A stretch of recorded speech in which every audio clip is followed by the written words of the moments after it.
বাড়িতে কেক বানানো যে কতটা সোজা আমার এই রেসিপিটা দেখলে বুঝতে পারবেন।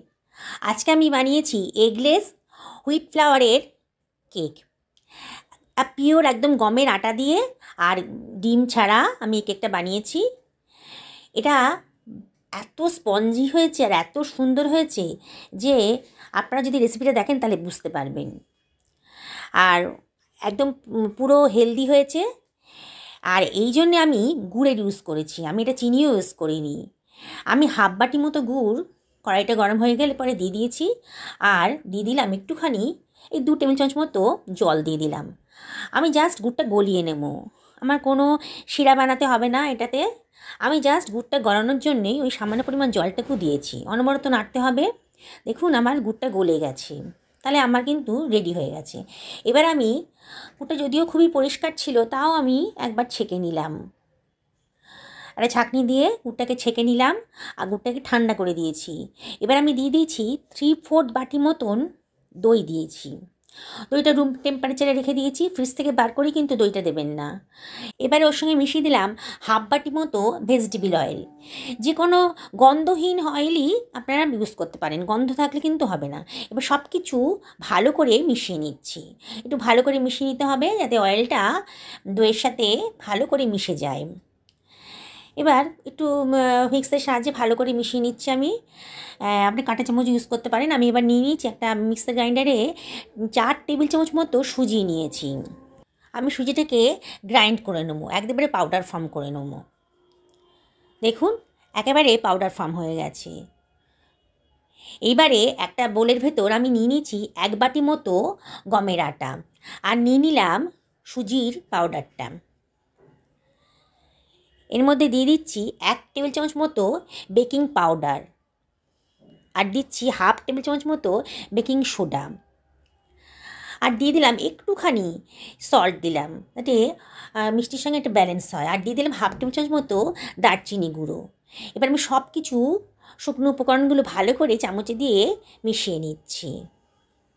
খুব ভালো করে মিশিয়ে নিতে হবে। এবারে আমি কিছুটা আমন্ড বাদাম, কিছুটা কাজু আর কিছুটা কিশমিশ নিয়েছি। এর মধ্যে একটু আটা মাখিয়ে নিলাম। আটাটা মাখালাম এই কারণে যাতে আমি যখন বেক করব কেকটা এই ড্রাই ফ্রুটসগুলো যেন কেকের তলায় না চলে যায়। এবার আমি ওভেনটা রেডি করে ফেলেছি। গ্যাসের উপরে একটা কড়াই বসিয়ে খানিকটা নুন এর মধ্যে দিয়ে দিয়েছি। এটাকে হাই ফ্লেমে 10 মিনিটের জন্য হিট করতে দিয়েছি। এইবারে আমি যে শুকনো উপকরণটা নিয়েছিলাম আটার, সেটা আমি একটু ছাঁকনি দিয়ে ছেঁকে নিচ্ছি যাতে কোনো লাম্পস না থাকে। আমার ছাঁকনিটা ছোটো তাই জন্য আমি একবারে করতে পারিনি, বারবার করে করতে হচ্ছে।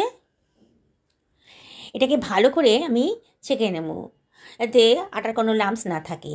এইবারে সব কিছু আমি ভালো করে মিশিয়ে নিচ্ছি। দেখুন সব কিছু ভালো করে মিশিয়ে নিতে হবে। আর আমি 3/4 বাটি মতন দুধ নিয়েছিলাম। দুধটা এবার অল্প অল্প করে দিয়ে ব্যাটারটাকে ভালো করে মিশিয়ে নিচ্ছি। একবারে দেবো না দুধটা, অল্প অল্প করে দুধটা দিচ্ছি। যতটা প্রয়োজন আমার ততটাই আমি দুধ দেবো। মানে ব্যাটারটা বেশি পাতলা হয়ে গেলে আমার কেকটা ভালো হবে না। আমার আরেকটু দুধের দরকার ছিল, মানে আমার 1 বাটি মতো দুধই লাগলো। প্রথমে 3/4 নিয়েছিলাম, 3/4 বাটি, তারপরে আবার একটুখানি নিলাম 1/4 বাটি মতো নিয়েছি, মানে 1 বাটি মতো দুধই আমার এখানে লেগেছে। এইবারে এর মধ্যে দিয়ে দিচ্ছি ওই ছোটো ঢাকনার 1 ঢাকনার মতন ভ্যানিলা এসেন্স। ভ্যানিলা এসেন্সটা না দিলেও হতো, এটা তো এগ দিয়ে করছি না, কিন্তু তাহলেও এটা দিয়ে দিলাম, আমার বাড়িতে ছিল, এটা দিয়ে দিলাম, সুন্দর একটা গন্ধ বেরোবে। এবার সব কিছু ভালো করে ফোল্ড করে নিচ্ছি। খুব বেশি নাড়ানোর দরকার নেই, মিশে গেলেই হবে। এবার আমি ড্রাই ফ্রুটসগুলো দিয়ে দিচ্ছি। কিছুটা দেবো, কিছুটা আবার রেখে দেবো ওপরে দেওয়ার জন্যে, গার্নিশিংয়ের জন্য ওপরে দেবো যাতে কেকটা দেখতে ভালো লাগবে। কিছুটা দিয়ে দিলাম ড্রাই ফ্রুটসগুলো, দিয়ে ভালো করে মিশিয়ে নিচ্ছি। আমার কাছে একটা ননস্টিক প্যান ছিল, আমি সেটার মধ্যে একটু অয়েল ব্রাশ করে দিচ্ছি। আপনারা যে কোনো বাটিতেই আপনারা অয়েল ব্রাশ করে এরকম এইভাবেই কেকটা বেক করতে পারেন, তাতে কোনো অসুবিধা নেই। এবার এর মধ্যে ছড়িয়ে দিলাম একটুখানি আটাটা দিয়ে ভালো করে ভালো করে ননস্টিক বাটিটার গায়ে মাখিয়ে নিচ্ছি। দেখুন ভিডিওতে যেমন দেখাচ্ছি, এটা খুব সহজ পদ্ধতি। এর মধ্যে কেকটা চিপকে যাবে না, কেকটা খুব সহজেই ওপরে যখন বেক হয়ে যাবে তখন বেরিয়ে আসবে।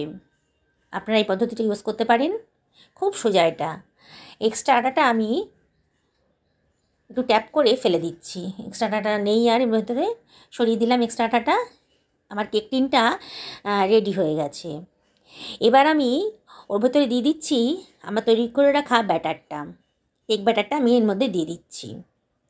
পুরোটা দিয়ে দেবো, একটু যেন নষ্ট না হয়।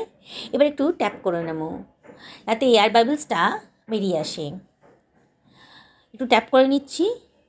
এবার ওপর থেকে ছড়িয়ে দিলাম ড্রাই ফ্রুটসটা, যেটা আমি সরিয়ে রেখেছিলাম আগে থেকে, সেই ড্রাই ফ্রুটসটা ওপর থেকে ছড়িয়ে দিচ্ছি। কেকটা বেক হয়ে যাওয়ার পর দেখতে খুব ভালো লাগবে। আপনাদের যা আছে ড্রাই ফ্রুটস বাড়িতে সেগুলো আপনারা ইউজ করতে পারেন। আমার এটা গ্যাসটাও কিন্তু রেডি হয়ে গেছে, প্রিহিট হয়ে গেছে কড়াইটা। এবার আস্তে করে আমি একটা স্ট্যান্ডের উপরে আমার কেকের বাটিটা বসিয়ে দিলাম, একটা ঢাকনা দিয়ে দিলাম, দিয়ে আবারও একটা বড় ঢাকনা তারপরে দিয়ে দিচ্ছি। এটা আমি মিডিয়াম টু লো ফ্লেমে রেখেছি। প্রথমে 10 মিনিট মিডিয়াম টু লো ফ্লেমে রাখবো, তারপরে একবারে লো করে দেবো। টোটাল 50 মিনিট আমি এটাকে বেক করব।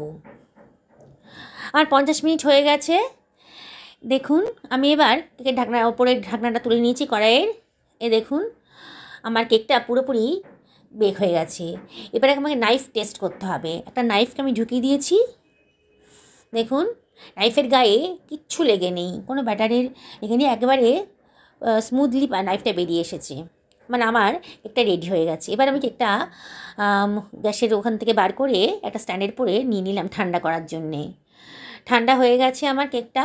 মিনিট 15 বাদে আমি আবার সাইডগুলো একটু ছুরি দিয়ে কেটে নিচ্ছি যাতে স্মুথলি কেকটা বেরিয়ে আসে টিন থেকে। এবার দেখুন আমি কিভাবে বার করছি। ঢাকনা দিয়ে উল্টে দিলাম, একটু ট্যাপ করলে পরেই কেকটা কিন্তু খুব স্মুথলি বেরিয়ে আসবে। কেকটা ঠান্ডা হয়ে গেছে একবারে। দেখুন সুন্দর দেখতে হয়েছে, পেছন দিকটা পুরো জালিদার হয়েছে, একবারে খুব সফট হয়েছে, দেখেই মনে হচ্ছে কেকটা খুব সফট হয়েছে। এবার একটা প্লেটের মধ্যে আমি নিয়ে নিলাম। দেখুন কেকটা দারুণ সুন্দর দেখতে হয়েছে, খুব ভালো হয়েছে দেখতে, আর খুবই হেলদি। এটা রোজ রোজ খেলেও কিন্তু শরীরের পক্ষে ক্ষতি হবে না। আমি এখানে আটা ইউজ করেছি, আর ড্রাই ফ্রুটস ইউজ করেছি, আর গুড় ইউজ করেছি, চিনিরও ইউজ করিনি। দেখুন কেকটা আমি কাটছি, একেবারে সফট, খুব সুন্দর হয়েছে কেকটা। এই কেকটা বাজার থেকে কিনতে গেলে অনেক খরচ পড়তো, কিন্তু বাড়িতে বানিয়েছি বলে একদম অল্প পয়সায় এই কেকটা কিন্তু তৈরি হয়ে গেছে, আর যথেষ্ট হেলদিও হয়েছে। আপনারা এটা বাচ্চাদের টিফিনও দিতে পারেন, সকালের জলখাবারে, বিকেলে চা কফির সাথেও এটা সার্ভ করতে পারেন। দেখছেন তো কত সুন্দর হয়েছে কেকটা, আর বানানো যে কত সহজ, তাহলে এই রেসিপিটা দেখলেই আপনারা বুঝতে পারবেন। যে কোনো বিগিনার্সরাই এই কেকটা বানিয়ে ফেলতে পারবেন। একদম আমার রেসিপিটা ফলো করে বানান, একেবারে দেখবেন কড়াই গায়ে লেগে থাকবে না, কেকটা কেক টিন থেকে সহজে বেরিয়ে আসবে, আর কত সফট হয়েছে। বন্ধুরা আমি আপনাদের রিকোয়েস্ট করব একদিন অন্তত এইভাবে কেকটা বানান, আর কমেন্ট করে জানাবেন যে কেমন লাগলো আপনাদের। ভালো লাগলে লাইক শেয়ার কমেন্ট করতে ভুলবেন না। আপনারা সকলে ভালো থাকুন। আজকে এই পর্যন্তই থাক, আবার দেখা হবে।